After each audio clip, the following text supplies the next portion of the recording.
नाज़रीन कहते हैं जिसे अल्लाह रखे उसे कौन चखे।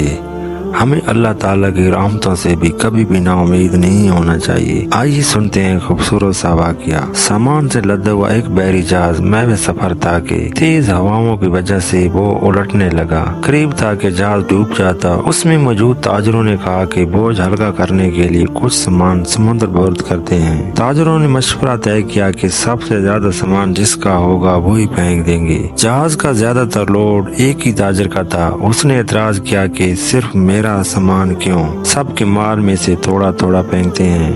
उन्होंने जबरदस्ती उस ताजर को सामान समेत समंदर में फेंक दिया। कुदरत की शान देखो, समंदर की मौजें उसके साथ खेलने लगी। उसे अपनी हलाकत का यकीन हो गया। जब होश आया तो क्या देखता है कि लहरों ने उसे सैल पर फेंक दिया। एक गैर आबाद जजीरा था। जान बचाने पर उसने रब का शुक्र अदा किया, अपनी सांसें बहाल की। वहाँ बड़ी लकड़ियों को जमा करके सर छुपाने के लिए एक झोंपड़ी सी बनाई। अगले रोज उसे कुछ खरगोश भी नजर आए। उनका शिकार करके गुजर बसर करता रहा। एक दिन ऐसा हुआ कि वो खाना पका रहा था कि उसकी झोंपड़ी को आग लग गई। उसने बहुत कोशिश की मगर आग पर काबू ना पा सका।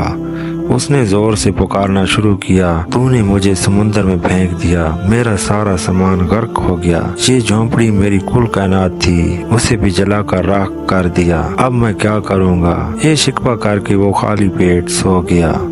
सुबह जागा तो अजीब मंजर देखा। एक कश्ती सैर पर लगी हुई है और मलाह उसे लेने आए हैं। उसने मलाहों से पूछा कि तुम्हें मेरे बारे में कैसे पता चला। उन्होंने जवाब दिया, इससे तो ताजर हैरान रह गया।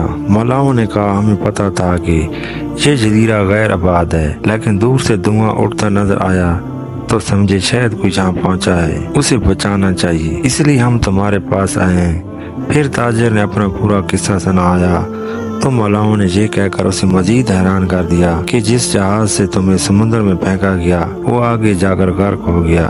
ये सुनकर ताजर सजदे में गिर गया, रब का शुक्र अदा करने लगा और कहा कि वो पाक है वो जात जिसने बचाने के लिए ताजरों के हाथों समुद्र में फेंकवाया। अपने बंदों के बारे में वही ज्यादा जानने वाला है। हालात जितने भी सख्त हो जाएं, अल्लाह ताला की रहमत से मायूस ना हो। ऐसे मजीद इस्लामी वाक़यात सुनने के लिए हमारे चैनल को सब्सक्राइब कीजिए। जज़ाकल्लाह।